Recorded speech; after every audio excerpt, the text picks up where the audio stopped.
officer. This man is unstable and probably armed. That's the first thing I hear stepping out of my truck, after driving 6 hours straight with renovation supplies in the bed. In my hands, Home Depot receipts and keys to the house I just bought. Police tape is already stretched across my own driveway. The air smells like pine and diesel, while Vivian Blackwood, the HOA president, stands there in designer sunglasses, convincing 2 cops that I'm trespassing on property I own outright. $180,000 cash, every cent my dad left me when he died. Money I used to buy this abandoned mountain house while I was still planning his funeral. What she didn't know is that I'm an electrician who spent 30 years spotting bad wiring, and even worse, lies. Her fake paperwork is about to blow up in her face, and I'm holding the detonator. Ever wanted revenge so bad it burns? This entitled HOA president is about to lose everything. Let me back up and tell you how I got into this nightmare. 6 months ago, I thought I was the luckiest guy alive. Dad had just died from lung cancer, and his life insurance left me $200,000. After 47 years as an electrician, I finally had enough to chase a dream. So I bought an abandoned A-frame at auction, sight unseen. $180,000 cash. 3 acres in the Blue Ridge Mountains. A 1970s horror show with a deck held up by hope and a prayer. The previous owner died 15 years ago. The estate finally gave up trying to unload it. I drove up with my truck full of tools, planning to document everything for Mountain Dream Renovation on YouTube. Sarah thought I'd lost my mind, but supported it. She'd keep working in the city while I made this place livable. Walking inside was like breathing decades of abandonment. Musty wood, mouse droppings, and that particular smell of dreams gone to rot. Wind whistled through gaps in the siding. The morning sun caught broken windows, casting fractured rainbows across water-damaged floors. But standing on the splintered deck, watching morning mist roll through pine trees, I could see our future. That's when Vivian Blackwood appeared. Day 3. This woman strolls up my driveway like she owns it. Perfect makeup at 7 a.m., designer hiking boots that probably cost more than my truck payment, and a welcome basket that felt more like a threat delivery system. Welcome to Whispering Pines. I'm your HOA president. Her smile had all the warmth of a tax audit. Thought you should know about our community standards. She spent 20 minutes cataloging my violations. Work truck and driveway, commercial vehicle violation, temporary power line, unsightly infrastructure, pile of rotted siding, accumulation of refuse. The woman took notes like she was documenting a crime scene.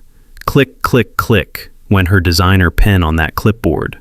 Then came the 47-page covenant packet, highlighted like homework from hell. Everything needs architectural review, she said, eyeing my work clothes and steel-toed boots. We've worked hard maintaining property values. We want to ensure certain types of people understand expectations. The way she said, certain types, while staring at my beat-up Chevy. Yeah, message received loud and clear. Here's what 30 years of electrical work teaches you. When someone's throwing that many red flags, the wiring's about to catch fire. But I had bigger problems, like an electrical system held together with electrical tape and wishful thinking. So I played nice. Figured I'd pay her fees, get permits, avoid drama. Dad's estate needed settling anyway. Medical bills, house cleaning, all the bureaucracy that comes with death. I asked Pete, my neighbor, to watch the property. Retired teacher, seemed decent. Lost his wife recently. Lived alone in a cabin that smelled like coffee and loneliness. He promised weekly check-ins and regular texts. For 6 months, Pete's messages were identical. All good here, Garrett. See you when you get back. Everything seemed fine. I was grieving, handling lawyers, selling Dad's house.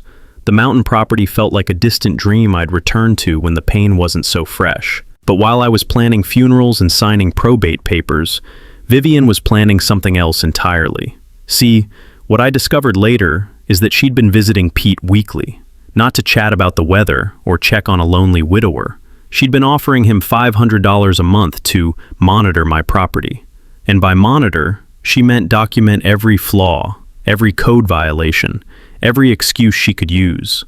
Pete thought he was helping both of us, keeping me informed while earning grocery money. What he didn't realize was that Vivian had been inside my house, photographing everything, building a case that would let her claim the property was abandoned and dangerous. The photos she took?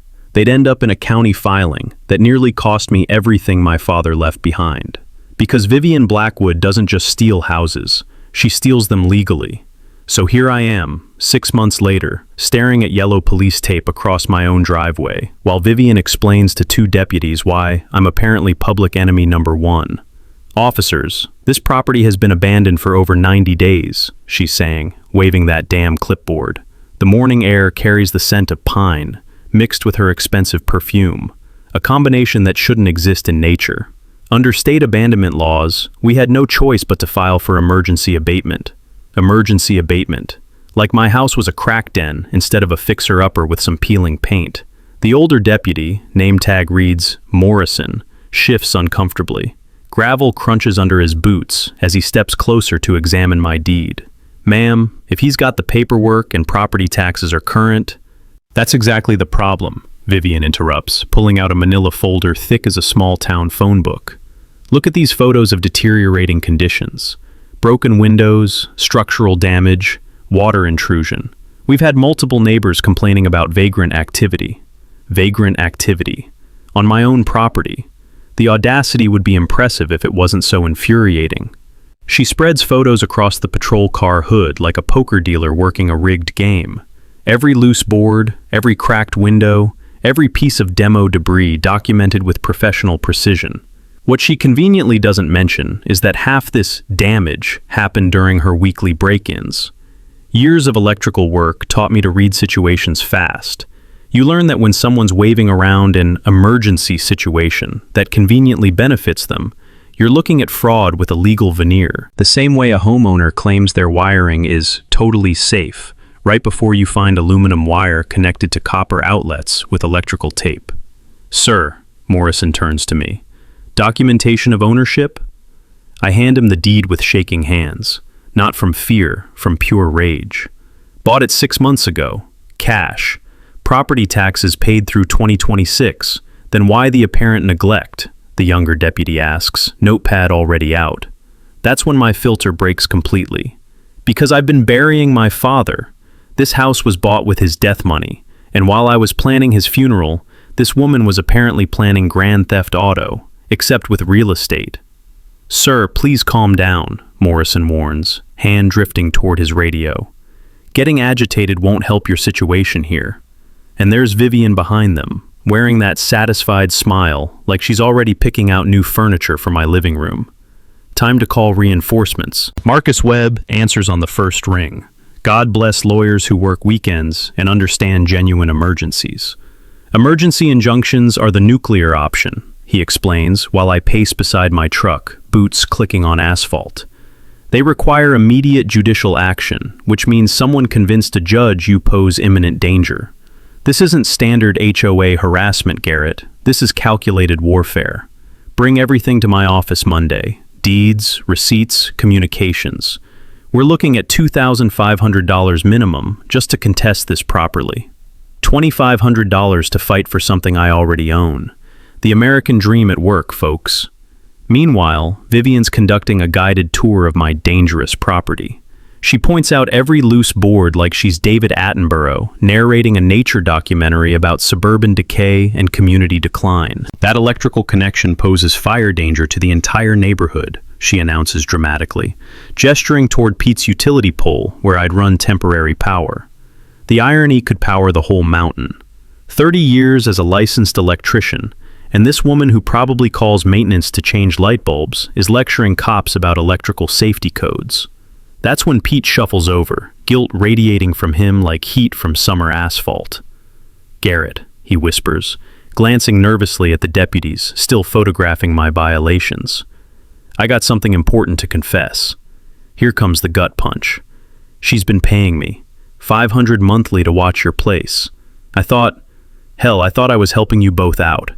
She said you'd specifically asked her to handle maintenance documentation while you were dealing with family emergency stuff." My stomach goes into absolute freefall. "Pete, what exactly did you let her do?" "She had keys made." His voice drops to barely audible. "Said you'd personally authorized it for insurance documentation and security purposes.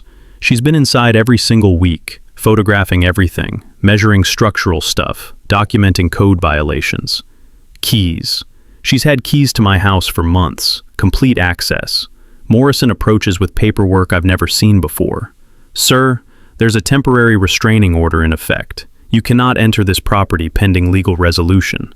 The filing date makes my blood run absolutely cold. Submitted 3 days ago. Before I'd even finished packing my truck to drive up here, she knew exactly when I was planning to return. Officers, Vivian calls out sweetly. I should also mention that Mr. Mackenzie made threatening statements during our previous interactions. I have complete documentation. The way Morrison looks at me now, like I'm the problem instead of the victim, tells me everything about how this game is rigged from the start. Best if you find other accommodations tonight, he suggests. Let the courts handle this properly. And just like that, I'm homeless on property I bought with my dead father's money. That night, sitting in a Motel 6 20 miles down the mountain, Sarah drives up from the city to find her husband defeated in a parking lot that smells like diesel fumes and broken dreams. They can't just steal our house, she says, pulling me into a hug that feels like the first real thing that's happened all day. The sound of 18-wheelers rumbling past on the interstate reminds me how far I am from my own property. But they can steal it, and they are.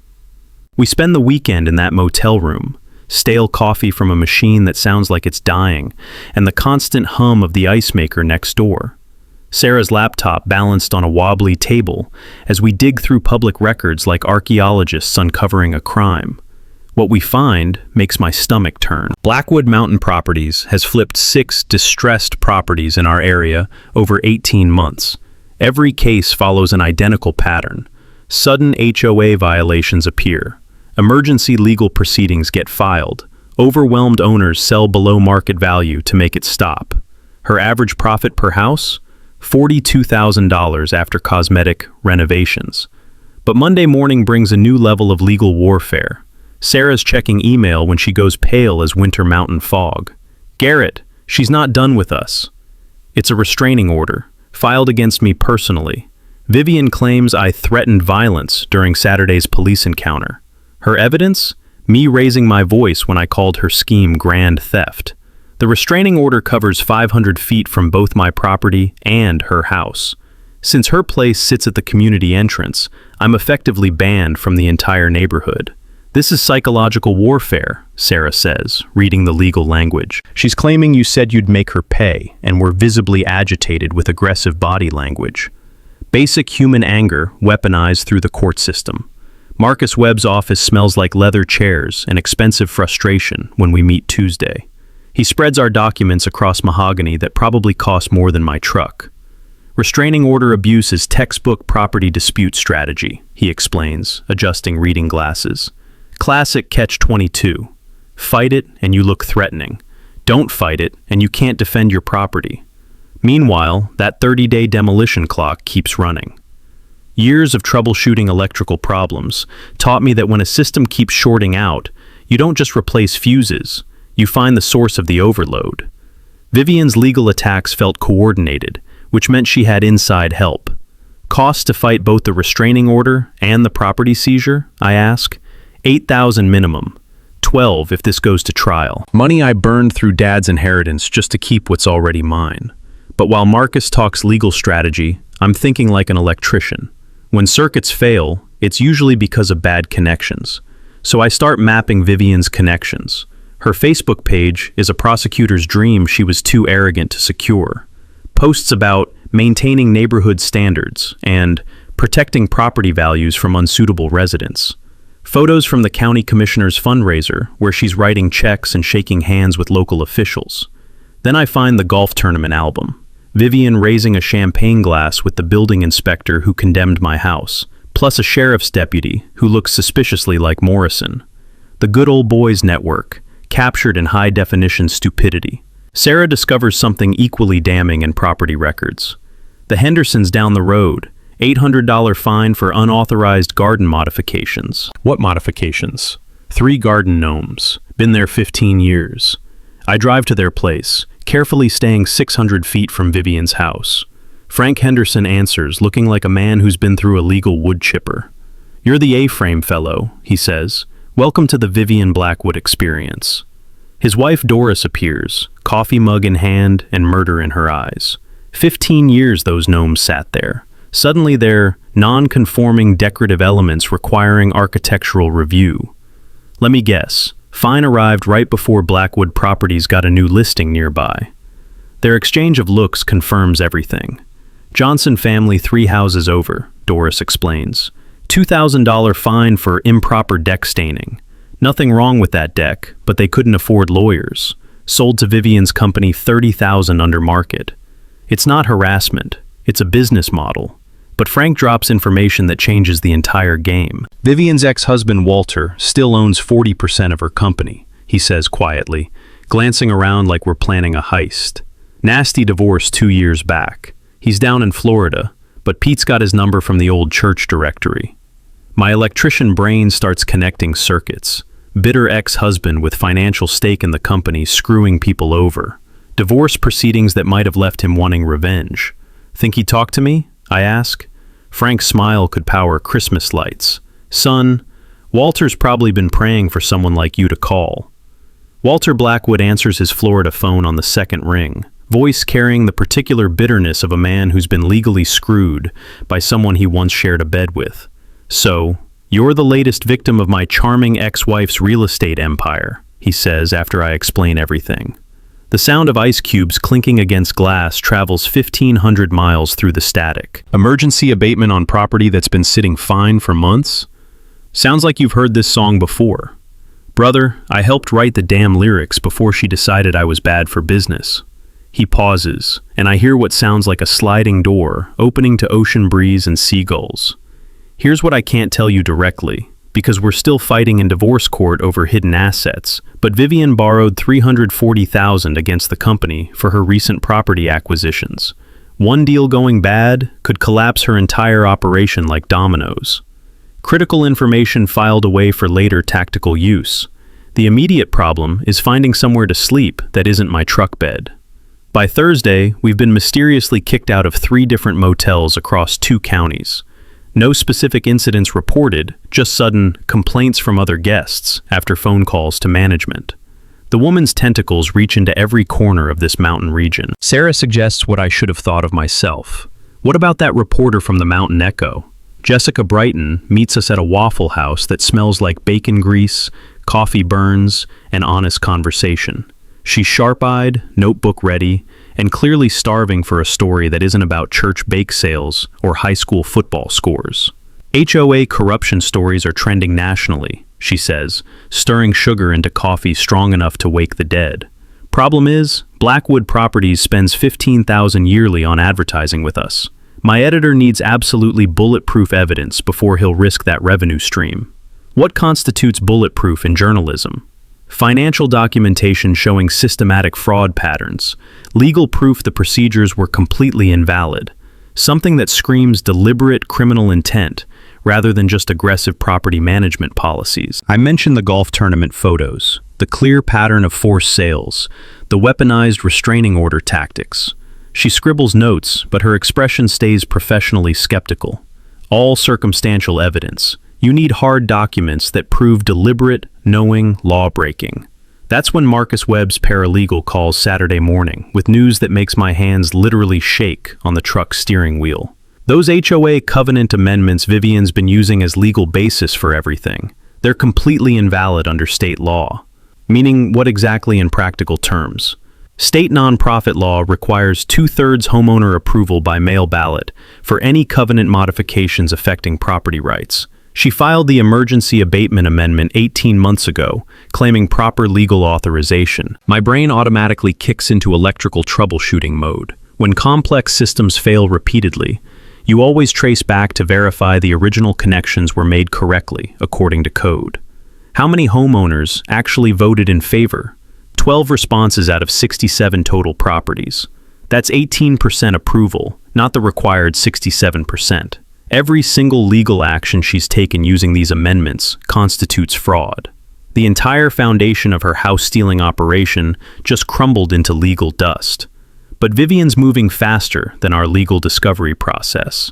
Monday brings an escalated demolition notice. 72 emergency hours instead of 30 standard days, claiming imminent structural collapse discovered during emergency engineering inspection. The inspection was conducted by her brother's construction company, naturally, keeping it all in the family. She's systematically destroying evidence, Marcus explains during our truck cab conference call. Once that house becomes rubble, you lose everything, and she buries any proof of procedural violations under tons of debris. Tuesday morning, I watch through binoculars from a Shell station as heavy construction equipment rolls up my driveway. Bulldozer, excavator, enough industrial machinery to erase my father's investment in half a day. The diesel exhaust mingles with crisp mountain air like industrial perfume announcing destruction. That's when Jessica calls with information that completely transforms everything we thought we understood. County political records show a systematic pattern of financial donations, she says, excitement crackling through the phone connection. Vivian's not just buying newspaper ads, she's been systematically purchasing local government officials. The building inspector who condemned your property? She pays his country club membership annually. Morrison, the deputy who served your restraining order? His daughter got a $5,000 scholarship from Vivian's Community Improvement Foundation. This isn't simple HOA abuse anymore. It's systematic, institutional corruption. Gets even better, Jessica continues breathlessly. I found 3 other families with virtually identical stories. Same emergency procedures, same forced sales, same below-market purchases by Blackwood Properties. Combined financial losses, $600,000 over 18 months. 600 grand stolen through legal manipulation. That's federal RICO racketeering territory. Can you get camera equipment to my property this afternoon? Why the sudden rush? I watch the excavator positioning itself next to my father's house, the retirement dream he never lived to see completed. The sound of diesel engines carries across the valley like mechanical thunder announcing war. Because that demolition crew isn't there to tear down a dangerous building. They're there to destroy evidence of the biggest real estate fraud this mountain's ever seen. Friday night, Jessica Brighton calls with the discovery that turns everything upside down. I've been digging through financial records all week, she says, papers rustling like autumn leaves in the background. Your HOA president isn't just greedy, she's desperate. Sarah and I are parked outside a 24-hour diner, living on truck stop coffee and pure stubbornness. The fluorescent lights cast everything in that sickly yellow glow that makes even hope look jaundiced. How desperate? Blackwood Mountain Properties owes $340,000 to a private lender in Atlanta. Loan shark rates, balloon payment due in 6 weeks. She's $200,000 short. The math hits me like touching a live wire. My renovated property would appraise at exactly $280,000. She doesn't just want my house. She needs it to avoid bankruptcy. This isn't harassment, I tell Sarah, the coffee suddenly tasting like burnt understanding. This is survival. Walter's Sunday night call provides the missing piece. His voice carries the satisfaction of a man about to settle old scores. Been thinking about our conversation, he says, ice clinking against glass in that familiar rhythm. During our divorce, I discovered Vivian's been running a shell game with assets, properties bought under fake company names, hidden bank accounts. She's been stealing from me for 2 years. He emails financial records showing her company was stable until the borrowing spree started. Each house theft funded the previous loan while setting up the next desperate acquisition, a real estate Ponzi scheme disguised as community improvement. Monday morning, while demolition crews position around my father's house like vultures around roadkill, Marcus Webb launches his coordinated legal assault. Multiple simultaneous filings that hit Vivian's operation like a power surge through faulty wiring. Challenge to invalid covenant amendments. Perjury charges for false sworn statements. Conspiracy charges against her bought and paid for building inspector. Emergency federal restraining order against demolition. But the smoking gun comes from Pete's granddaughter, college kid with computer skills and a grudge against bullies. Recovered deleted social media posts, she tells me Tuesday, excitement crackling through the phone. Screenshots of everything she thought was erased. The evidence makes my hands shake. Vivian bragging about cleaning up undesirable elements, celebrating each forced sale like war victories. Comments specifically targeting people who don't understand mountain values and certain types who don't belong here. She documented her own discrimination in digital ink, Wednesday brings Jessica's bombshell. The State Bureau of Investigation has been quietly building corruption cases across multiple mountain counties. Our situation fits a pattern they've been tracking for months. HOA abuse, systematic targeting of newcomers and elderly residents, coordinated property theft, the SBI agent explains. You're not victims, you're witnesses to organized crime. Thursday afternoon, Walter drops his legal nuclear weapon from 1,500 miles away. His divorce attorney files emergency motions to freeze all Vivian's business assets, claiming hidden income and illegal property transfers. The freeze hits immediately. No property sales, no account access, no balloon payment possible. Her empire just got padlocked by ex-husband revenge. Friday morning, the building inspector breaks like a man who can't sleep anymore. Calls Marcus directly, confessing to the corrupt relationship and offering testimony about promised renovation contracts on flipped properties. She guaranteed me work on every house she stole, he admits, voice shaking with either fear or conscience. Said we'd split the profits 50-50 after renovations. Standing in that diner parking lot, watching early morning mist roll off mountains where my father's dream house sits threatened by heavy machinery, I finally understand what we're really fighting. This isn't about HOA rules or property disputes. It's about a woman so desperate to avoid financial ruin that she'll steal houses from grieving sons and elderly neighbors, using corruption and discrimination as tools.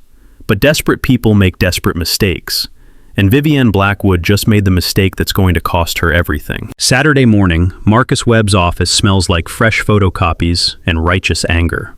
Evidence spreads across his mahogany desk, like pieces of an electrical schematic I'm finally learning to read. Rain drums against windows, while Sarah organizes documents into attack formations. 3 piles: legal ammunition, financial evidence, criminal proof. Each stack represents another way to destroy the woman trying to steal my father's legacy. Multiple pressure points, Marcus explains, sketching connection lines between folders. Legal, financial, criminal, public relations. We hit her from directions she can't see coming. The legal trap starts simple. Expose her invalid covenant amendments in open court. Once those get declared fraudulent, every action she's taken transforms from civil dispute to criminal conspiracy. Prison time, not property settlements. Sarah coordinates media strategy with Jessica Brighton. The story practically writes itself. Mountain corruption meets systematic discrimination, complete with smoking gun social media posts and financial records. Visual evidence sells stories, Jessica explains during Tuesday's War Council, her notebook filling with tactical details. Hidden camera footage of her coaching that inspector, or recordings of discriminatory statements. The inspector's already agreed to wear a wire for immunity, Marcus offers, adjusting his glasses. Desperate men make excellent witnesses. My job involves technical documentation, proving every safety violation she's claimed against my property is fabricated. When you spend 30 years troubleshooting electrical systems, you develop an eye for manufactured problems versus real hazards. The independent structural engineer I hire confirms what my gut already knew. Normal renovation needs, 0 emergency issues. His professional report systematically demolishes every claim in Vivian's assessment. Meanwhile, Walter's forensic accountant discovers financial crimes that go beyond hidden assets. Vivian's been treating HOA community funds like her personal checking account, borrowing homeowner money to fund property acquisitions, repaying with profits from forced sales. Embezzlement of association funds, the accountant explains via crackling conference call. That's felony territory, plus civil liability to every homeowner she's stolen from. But our secret weapon emerges from community organizing. Frank and Doris Henderson's Concerned Neighbors group explodes from 12 founding members to 34 witnesses in 72 hours. Turns out half our mountain community has been terrorized by Vivian's violations, but feared speaking up alone. The stories pour out like confessions at a revival meeting. Elderly Mrs. Patterson, hit with a $1,000 landscaping compliance fine 2 days before her husband's funeral. The Kowalski family targeted for excessive noise violations after their autistic son played outside too enthusiastically. Vietnam veteran Jim Torres fined for flying his American flag at non-regulation height. Every case follows identical patterns: sudden violations, escalating pressure, financial desperation, forced compliance, or sale. Wednesday night, we synchronize our attack like electricians wiring a complex panel. Every connection must happen in perfect sequence, or the system shorts out. Thursday morning, criminal complaints filed simultaneously with Sheriff's Department and District Attorney, alleging perjury and conspiracy. Thursday afternoon, federal civil rights complaints submitted, claiming housing discrimination under color of law. Friday, media blitz featuring affected families, plus public release of Vivian's deleted social media confessions. Saturday, public confrontation at community meeting, cameras rolling, SBI agents documenting witness statements. The contingency planning covers every escape route. Accelerated demolition, federal injunctions ready, attempted property sales despite asset freeze. Walter's attorney can expand court orders instantly. Flight from jurisdiction, FBI involvement due to federal civil rights violations. Sarah handles my psychological preparation, keeping me focused when every instinct screams to drive over and confront Vivian directly. The scent of her determination, coffee mixed with fierce protectiveness, fills our truck cab during strategy sessions. Think like an electrician, she reminds me, squeezing my hand. You always shut off the power before touching dangerous wiring. We kill her power first, then dismantle everything safely. Marcus coaches me for what he calls the public execution phase. Saturday's community meeting becomes our courtroom, neighbors as jury, media as witnesses, justice as judge. She'll try making you look unhinged, he warns, organizing talking points on index cards. That's her only remaining defense. Stay calm, present facts, let her desperation show while you demonstrate control. Jessica designs questions that provoke admissions.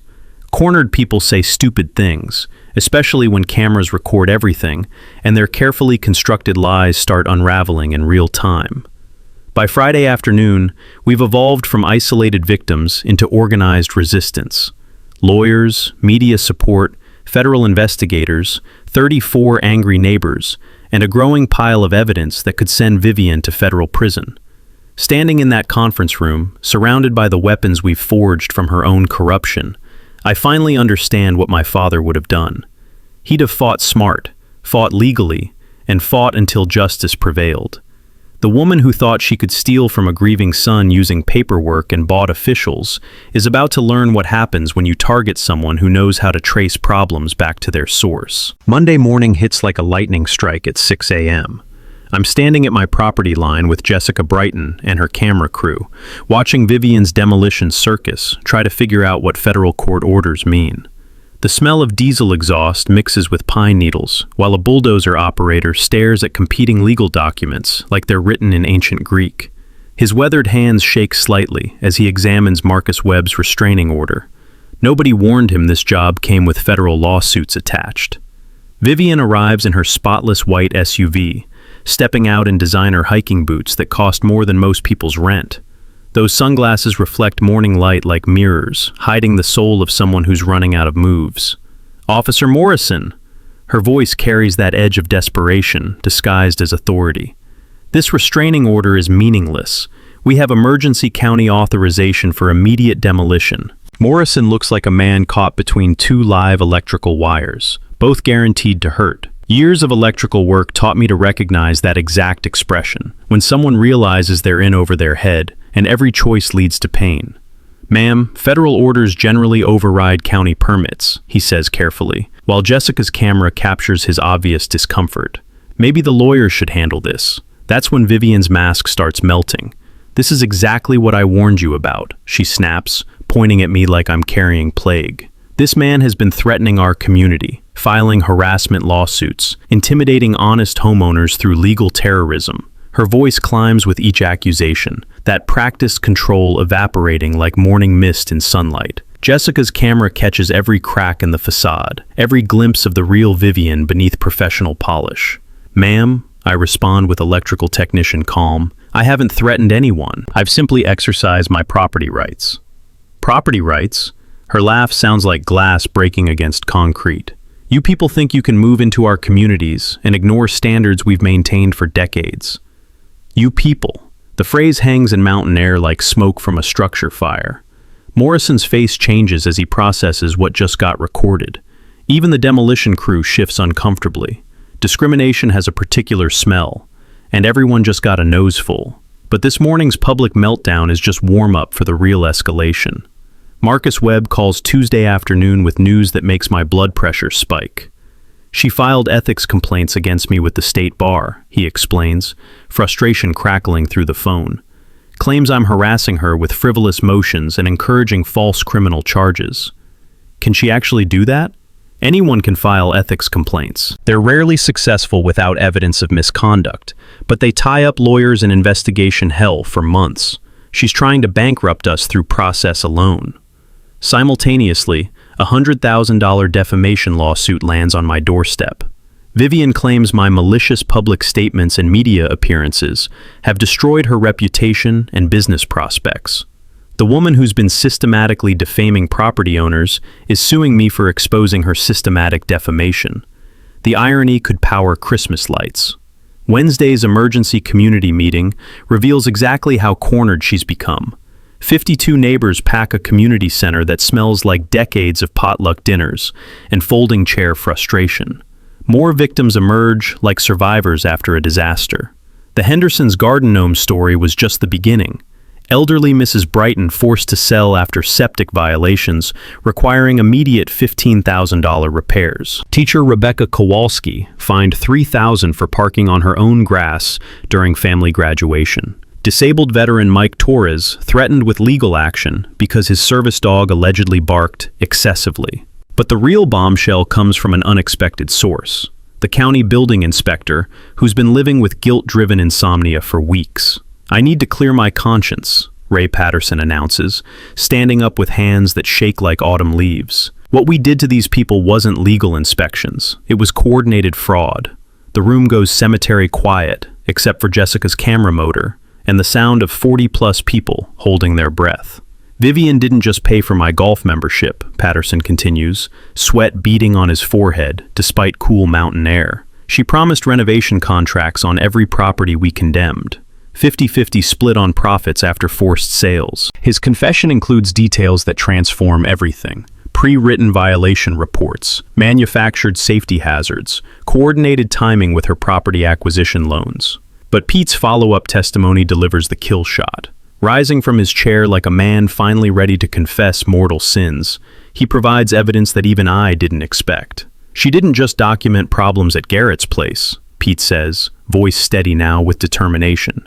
She created them. I watched her break windows she later photographed as security hazards, saw her disconnect electrical lines to justify code violations. She damaged that siding herself to support structural deterioration claims. The room erupts in angry murmurs. Jessica's camera captures faces twisted with outrage, neighbors realizing they've been living under systematic criminal conspiracy, disguised as community standards. She wasn't inspecting properties, Pete concludes, looking directly at Vivian's empty chair where she should have been sitting. She was manufacturing evidence to steal houses from good people. Evidence fabrication, criminal conspiracy, systematic fraud under color of authority. We just graduated from civil dispute to federal racketeering case. Thursday morning brings Vivian's final desperate play, and it's uglier than anything I expected from someone who calls herself a community leader. The smell of fresh coffee and determination fills Marcus Webb's office as we review overnight developments. Sarah sits beside me, her jaw set with the kind of anger that comes from watching someone try to destroy everything your family worked for. She's not going quietly, Marcus warns, spreading new legal documents across his desk like evidence of war crimes. Filed for emergency protective orders against you, Pete, the building inspector, and 3 other neighbors who testified Wednesday night. On what grounds? Claims you're all part of an organized harassment campaign designed to intimidate and silence her. Says she's received death threats from anonymous callers and feels genuinely unsafe in her own community. The audacity could power the entire mountain. The woman who's been systematically terrorizing neighbors for 2 years is now claiming she's the victim of terrorism. But Vivian's not stopping at legal paperwork. Thursday afternoon, Jessica Brighton calls with news that makes my hands clench around my truck's steering wheel. She's offering bribes, Jessica reports, barely controlled excitement in her voice. My editor got a call this morning from someone representing Blackwood Properties. $20,000 to kill the corruption story, plus an exclusive advertising contract worth $50,000 annually. Your editor taking it? He hung up and called the State Bureau of Investigation immediately. Attempted bribery of media outlets to suppress criminal investigations? That's federal territory. Meanwhile, Vivian's trying to pressure individual witnesses into changing their testimony.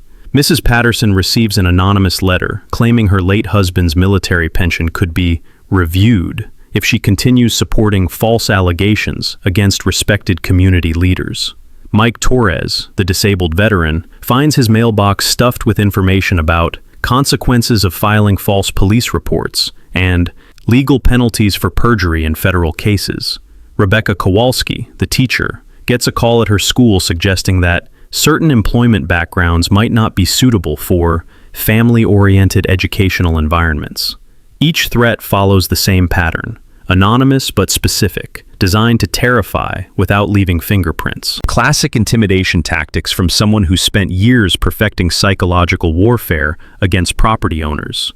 But Friday brings the escalation that finally pushes federal authorities from interested observers to active participants. The FBI field office in Atlanta receives reports of witness intimidation in an ongoing civil rights investigation. Agent Sandra Walsh calls Marcus Webb directly. Mr. Patterson, the building inspector, contacted us about pressure to recant his testimony. Someone's been calling his house at all hours, claiming to represent concerned citizens who know where his grandchildren attend school. Child threats. She's threatening children to cover up real estate fraud. We're treating this as an active criminal investigation now, Agent Walsh continues. Conspiracy to violate civil rights under color of law, plus witness intimidation in a federal case. Your client needs to be very careful about his safety. That weekend, I installed security cameras around Pete's cabin and my truck. 30 years of electrical work included plenty of security system installations. I know how to wire surveillance that catches everything. Saturday night proves my paranoia justified. Motion sensors trigger at 2:47 a.m. as someone prowls around Pete's property, attempting to disable his outdoor lighting. My infrared cameras capture clear footage of a figure in dark clothing, systematically cutting electrical connections to landscape lights. The same electrical connections Pete testified about Vivian damaging at my property. Sunday morning brings the discovery that transforms everything.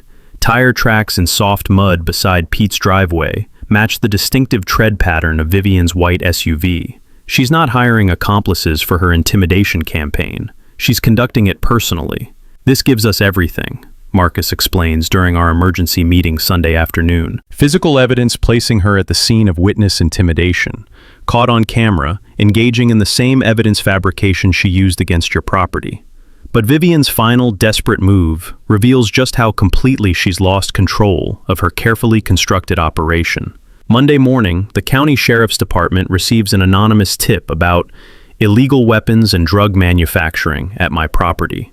The tip provides specific details, times when I'm allegedly not present, locations of supposed hidden contraband, even serial numbers for weapons I've never owned.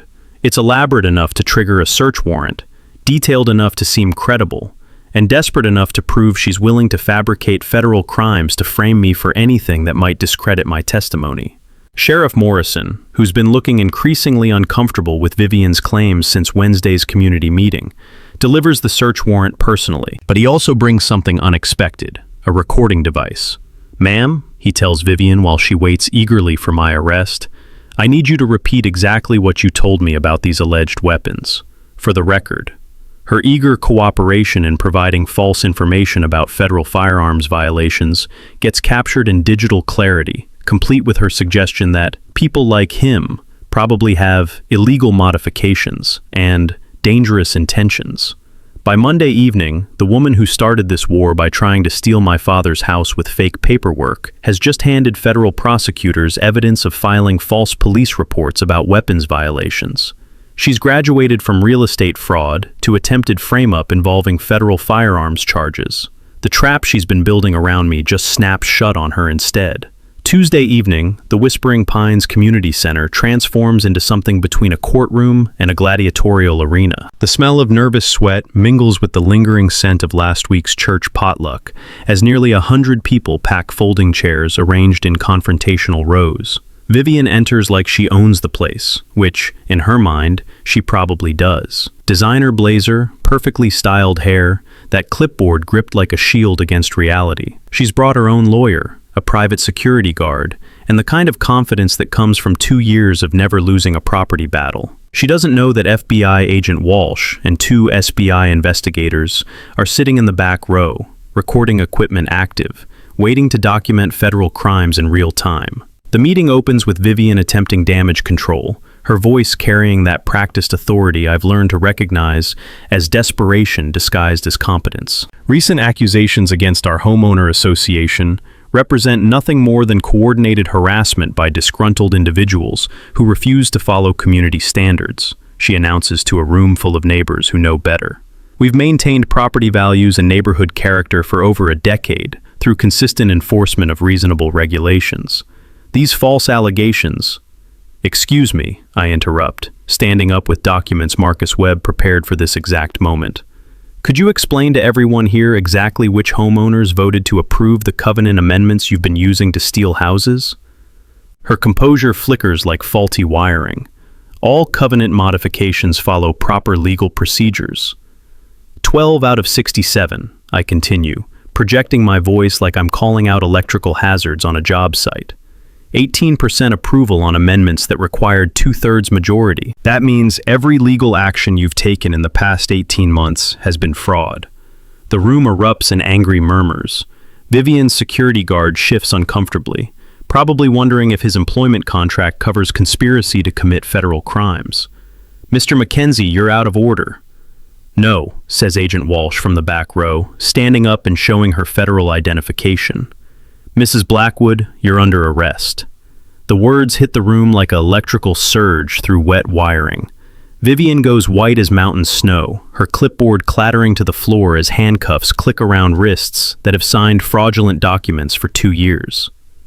Conspiracy to violate civil rights under color of law, systematic fraud, witness intimidation, and filing false federal firearms reports, Agent Walsh recites, while Vivian's lawyer frantically whispers about remaining silent. You have the right to remain attorney, but Vivian's beyond listening to legal advice. The financial pressure, the failed bribes, the collapsed intimidation campaign, everything crashes down at once, like a house built with substandard wiring.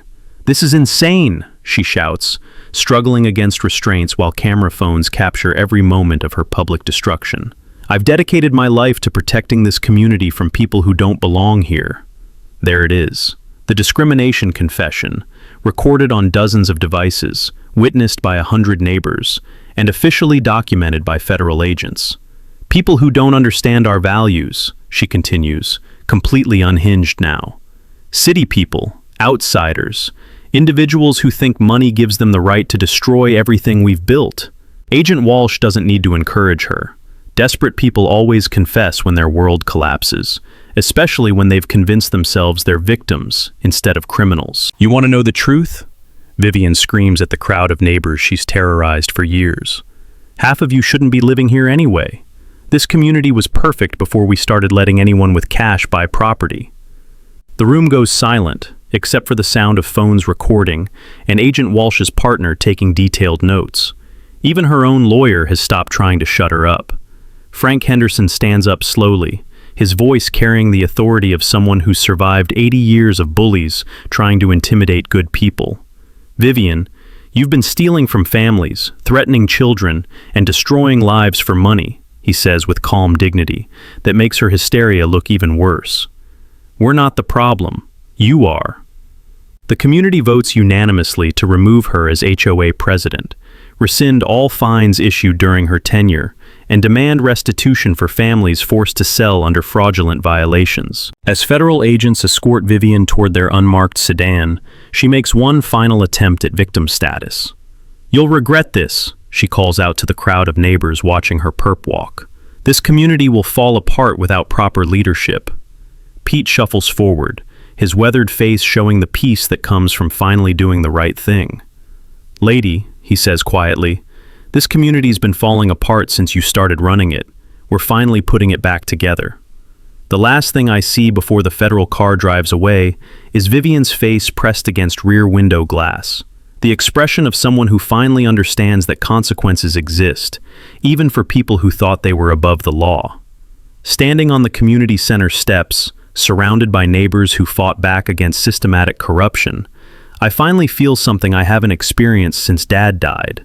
Justice served, with a side of mountain air that tastes like freedom. 6 months later, I'm standing on my newly renovated deck, watching Sarah hang wind chimes that catch morning light and make music out of mountain breeze. The smell of fresh wood stain mingles with coffee from our kitchen, a kitchen that exists because we fought for the right to build it. Mountain Justice Renovation has exploded to 347,000 YouTube subscribers, who tune in weekly to watch us transform Dad's investment into the retirement sanctuary he never lived to enjoy. The series documenting our legal battle became our most popular content, with viewers from 38 states sharing their own HOA horror stories. Our Know Your Property Rights series gets requested by real estate lawyers across the country.